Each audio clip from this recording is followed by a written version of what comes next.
సర్వయుగములను సజీవుడము సరిపోచగలనా నీ సామర్థ్యములు కొనియాడదగినది నీ దివ్య తేజం నా ప్రాణం నీవే యేసయ్యా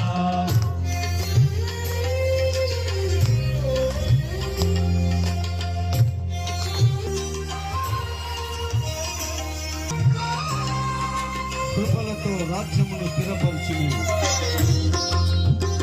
బహుతరములకు మనల్ని శోభాతిశయముగా చేసిన దేవునామాన్ని మహిమపరుద్దాం. కృపలతో రాజ్యమును స్థిరపరచు నీవు బహుతరములకు శోభాతిశయముగా చేసితివి నన్ను